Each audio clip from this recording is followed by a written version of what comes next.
Bapak Kainama ini merasa bahwa baptis itu adalah perintah. Kalau Bapak adalah seorang mantan Kristen yang pintar dan belajar, tentunya Anda tahu bahwa kata baptis itu bukan perintah. Terlihat dari mana? Terlihat dari gramatikal bahasa asli, bahasa original. Karena kata Yesus, nama Yesus itu memiliki sebuah arti bahwa Yahweh menyelamatkan.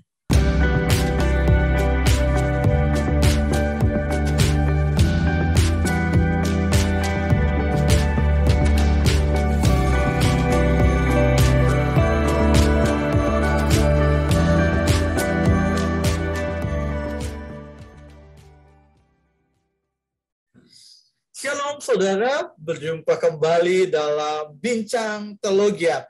Pada episode Bincang Teologia hari ini, kami akan membahas sebuah video dari Mualaf Center Hagia Sophia. Nah, Bapak Ibu Saudara, di dalam video tersebut, Ustadz Kainama sedang berdiskusi dengan seorang pendeta dari Manado. Nah, hal-hal apa saja mereka diskusi? Apakah pernyataan-pernyataan dari Ustadz Kainama ini sesuai dengan Alkitab, Bapak Ibu? Langsung saja kita akan bertanya kepada Gideon pada hari ini. Ya, halo bro. Hari ini kita akan kembali membahas pernyataan dari Ustadz Kainama. Nah, bro, saya akan bertanya pertanyaan yang pertama. Ustadz Kainama menyatakan bahwa nama Yeshua HaMashiach hanya ada di dalam Islam. Di dalam Alkitab tuh tidak ada. Sehingga menurut Ustadz Kainama, orang Kristen itu tidak memuliakan Yesus. Jadi nama Yeshua HaMashiach itu malah diganti atau diubah menjadi Tuhan dan Juru Selamat. Bagaimana bro menanggapi pernyataan tersebut bro? Silakan bro. Ya, terima kasih bro.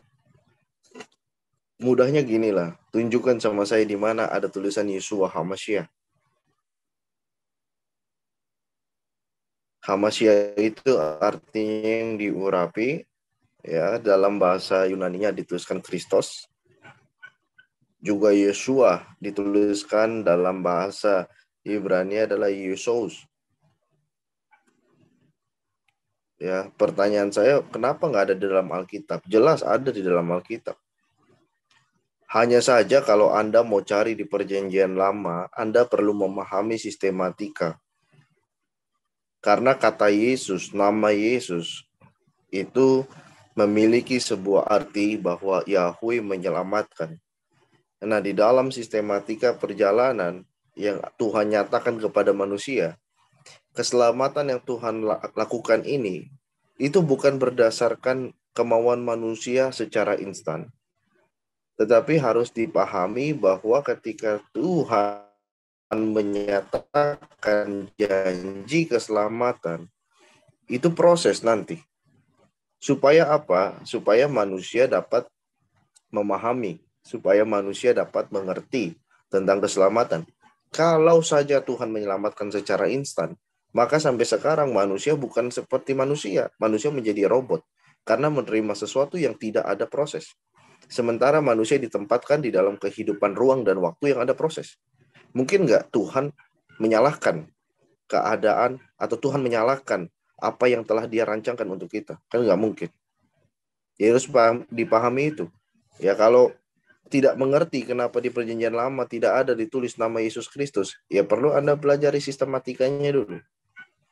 Tapi dalam Alkitab jelas dituliskan Yesus Kristus. Yaitu dalam bahasa Ibrania Yeshua HaMashiach. Ya demikian bro. Ya bro, pertanyaan yang kedua bro. Pertanyaan kedua di dalam Kisah Rasul 4 ayat 12. Kisah Rasul 4 ayat 12 saya akan baca. Dan keselamatan tidak ada di dalam siapapun juga selain dalam Dia. Nah, di dalam diskusi tersebut, Ustadz Kainama menyatakan kata Dia di sini bukan kepada Yesus bro.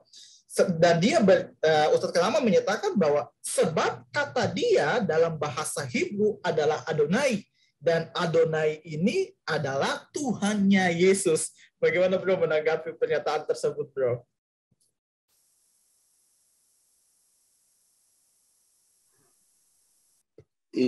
Iya, itu maksudnya dibuat-buat sama statement itu atau bagaimana? Atau melalui kajian dulu? Pertanyaan saya di mana ada kata dia untuk Adonai di sini?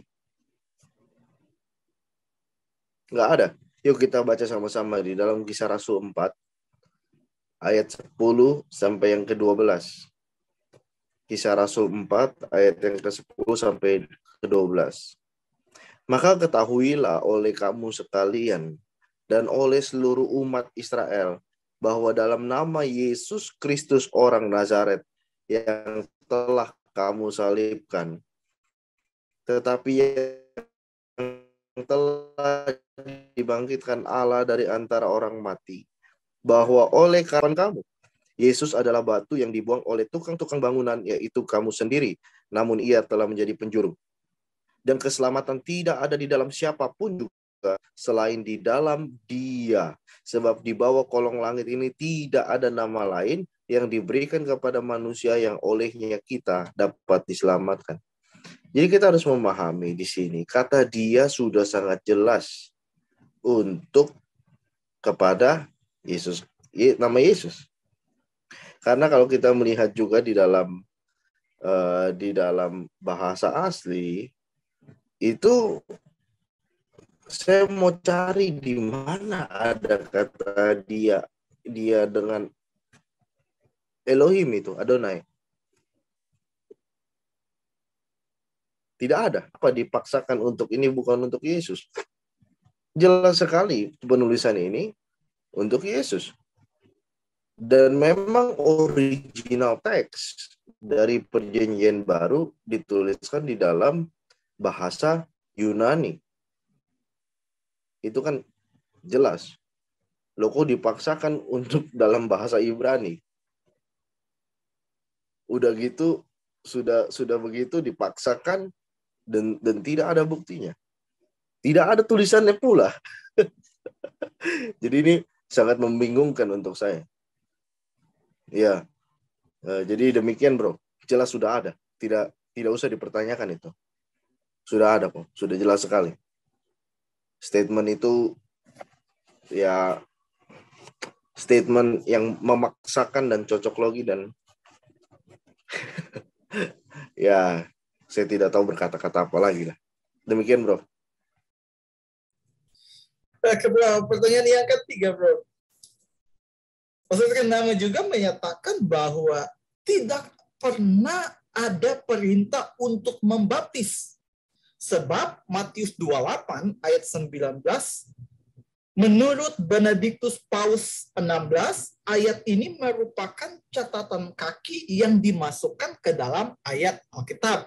Jadi menurut Ustadz Kenama tidak pernah ada perintah untuk membaptis. Gimana bro menanggapi pernyataan Ustadz Kenama ini bro?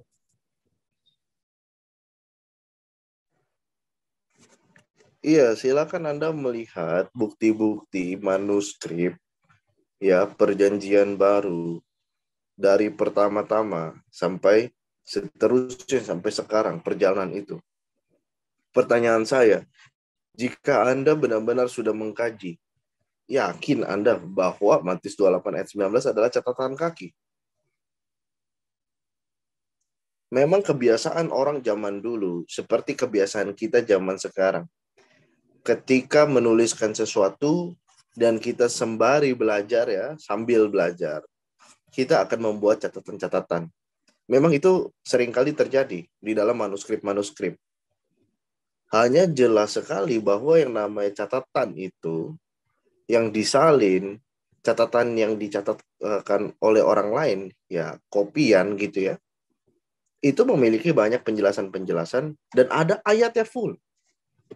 Dan tidak pernah Matius 28 ayat 19 ini sebagai catatan kaki. Nah, kalau kita melihat juga sepertinya ya Bapak Kainama ini merasa bahwa baptis itu adalah perintah. Kalau Bapak adalah seorang mantan Kristen yang pintar dan belajar, tentunya Anda tahu bahwa kata baptis itu bukan perintah. Terlihat dari mana? Terlihat dari gramatikal, bahasa asli, bahasa original. Kata baptis itu bukanlah sebuah kata perintah. Jadi menurut saya dengan beliau mengeluarkan statement, semakin banyak beliau mengeluarkan statement, semakin terlihat betapa banyak beliau tidak memahami tulisan-tulisan itu. Jadi demikian, bro. Jelas sekali manuskrip itu mencatatkan demikian. Ya. Ya bro, pertanyaan yang terakhir bro. Ustadz Kanama kembali menyatakan bahwa menurut Yohanes 1 ayat 1 dan ayat 14, di mana Yesus ini menjadi manusia, atau Allah menjadi manusia. Dan dia kembali menghubungkan dengan Filipi yang di mana dia nyatakan bahwa semuanya itu diberikan kepada Yesus menurut Filipi. Dan dia bilang dari hal itu orang Kristen menganggap bahwa Allah ini pensiun karena semua diberikan kepada Yesus. Sehingga orang Kristen itu melihat Yesus itu sebagai seorang nabi yang spesial. Bagaimana bro menanggapi pernyataan dari Ustadz Kanama ini bro? Silakan bro. Ya, nampaknya saya kurang paham juga apa maksudnya Allah pensiun. Dikatakan bahwa pada awal mulai adalah firman, firman bersama-sama dengan Allah, dan firman adalah Allah. Allah yang berfirman dengan firman itu beda. Ketika firman yang mengambil rupa manusia, Allah ya tetap Allah yang disebut Bapa. Pensiun dari mana ya? Saya nggak paham.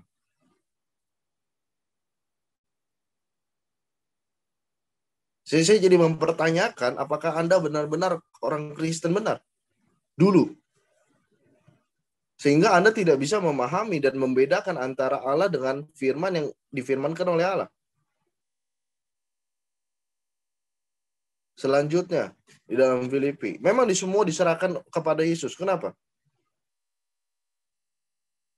Karena karya keselamatan yang dijanjikan oleh Allah dari dulu, bahkan dari awal manusia jatuh dalam dosa, sampai kepada hari di mana Yesus melakukan hal itu, karya Tuhan, karya Bapa, Yesus yang melakukan, dan itu disaksikan oleh manusia dan terdapat di dalam fakta historis. Sejauh kehidupan berjalan, manusia bisa membuktikan bahwa Allah hidup dengan pemenuhan janji, pemenuhan nubuatan mengenai Yesus Kristus yang telah ada, disaksikan, dilihat manusia, diraba oleh manusia, dipegang oleh manusia. Jadi bagi kita kan nggak bisa melihat Bapa. Ada yang bisa mondar-mandir ke sorga. Tahayul itu. Bapa sendiri yang menentukan untuk kita percaya kepada karyanya yang sudah dijanjikan. Maka kita beriman kepada Yesus Kristus, sama juga kita beriman kepada Bapa. Ketika kita beriman secara aktual kepada fakta historis karya penyaliban Yesus dan pribadi Yesus, itulah iman kita yang nyata. Maka ketika kita beriman kepada Yesus, itu memang sudah Bapa berikan. Ya memang kita harus beriman kepada Yesus. Dan setelah mengalami ya dari dia merendahkan dirinya dan karya itu selesai dan dia dimuliakan oleh Bapa sehingga dia mendapatkan otoritas penuh sebagai Tuhan dan juru selamat dari Bapa. Bukan berarti tadi dia bukan Tuhan. Bukan berarti tadi dia bukan juru selamat. Tetapi nih kita manusianya yang kita tahu gitu, yang kita lihat, yang kita sadar. Manusia kan baru melihat itu pada saat Yesus selesai bangkit dan naik ke surga. Itu kan kitanya. Kalau Allah memang di dalam kekekalan, tetapi kita di dalam ruang dan waktu. Maka ketika kita beriman kepada Yesus, memang sudah sejatinya Yesus sebagai pewahyuan pernyataan dari Bapa. itu adalah otoritas. Kamu menuruti Yesus sama dengan kamu menuruti Bapa. Berarti memang dia adalah Tuhan kita yang harus kita turuti. Dia adalah Tuhan penguasa kita yang harus kita turuti. Kenapa? Karena dia adalah pernyataan dari Bapa yang benar. Dan kita bisa saksikan, kita bisa pegang dengan tubuh pada saat itu ya. Kalau saya sekarang nggak bisa. Tapi sekarang saya ini bisa melihat fakta historis yang dulu terjadi di Israel. Yaitu bahwa Yesus benar-benar ada dan Yesus benar-benar datang. Jadi harus dipahami itu ya. Bukan pensiun. Atau ini diserahkan ya, sudah saya nggak mau ngurus. Allah tidak begitu. Tidak gitu. Karena terkait memang dia yang mau memberikan karya ini kepada melalui firman Allah yang mengambil rupa manusia, inkarnasi. Ya, demikian bro.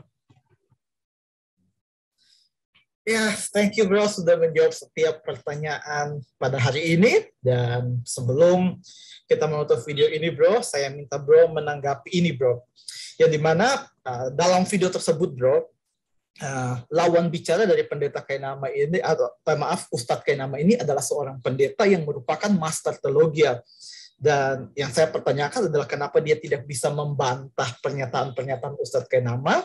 Dan yang kemudian yang saya lihat di video tersebut bro, ada beberapa pernyataan blunder dari seorang master teologia. Yaitu yang pertama, beliau menyatakan bahwa Allah itu satu pribadi dengan 3 fungsi. Yang berikut adalah di video tersebut sebagai seorang master teologia, beliau menyatakan bahwa Yesus adalah seorang nabi bro. Masalahnya dia adalah memakai master teologi nih bro. Bagaimana bro menanggapi hal tersebut, dan biarlah ini menjadi pernyataan penutup untuk video kita pada hari ini. Silakan bro. Iya, kembali kita harus mengingat bahwa beliau adalah manusia dan manusia itu tidak lepas dari dosa, dan dosa itu menghadirkan kita akan buta akan kebenaran. Dan status gelar itu tidak menjamin Anda, tidak menjamin sama sekali Anda mengerti kebenaran. Tetapi proses yang dimana Anda lalui dalam hidup untuk belajar, mengkaji lebih dalam, belajar lebih dalam, itulah yang akan menentukan hasil. Apakah benar-benar Anda memiliki kualitas sebagai master teologi atau tidak? Ya, jadi saya rasa juga banyak sekali orang yang memiliki gelar-gelar dengan cara yang tidak patut, memiliki gelar juga dengan kekuasaan dan sebagainya. Jadi itu bukan suatu ukuran lah.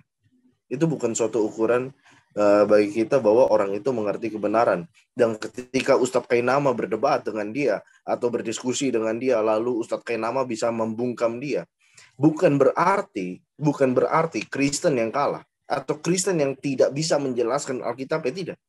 Tetapi firman Tuhan menjelaskan sendiri Alkitab itu dengan sangat jelas. Ya. Jadi ya harus dipahami lah. Kita harus toleransi juga. Enggak semua orang bisa belajar begitu dalam, mengkaji begitu dalam, tidak. Lalu pemahaman tentang bagaimana dia menyatakan Allah satu pribadi 3 fungsi itu sudah sangat terlihat itu berlawanan sekali dengan beberapa pernyataan di dalam Alkitab. Diharapkan kalau sudah master teologi, itu kan setidaknya yang dasar-dasarnya sudah fasih lah. Ini yang dasarnya saja masih bertentangan dengan firman Tuhannya. Gimana dikatakan master teologi Kristen? Inilah yang saya pertanyakan. Ya, jadi menurut saya kembali lagi. Gelar itu penting, ya. Tetapi jauh lebih penting adalah proses yang sebenarnya di dalam hidup kita, mengenal Tuhan, melihat pernyataan Tuhan, belajar tentang pernyataan Tuhan, mengkaji lebih dalam tentang pernyataan Tuhan, ya, dan itu jauh lebih penting untuk kita mengenal kebenaran. Ya, menurut saya demikian. Tuhan Yesus memberkati. Ya, thank you bro. Dan untuk setiap Bapak Ibu Saudara, kalau Bapak Ibu diberkati dengan video ini, jangan lupa untuk subscribe channel YouTube ini dan juga share video ini. Sampai ketemu lagi di video selanjutnya. Tuhan Yesus memberkati.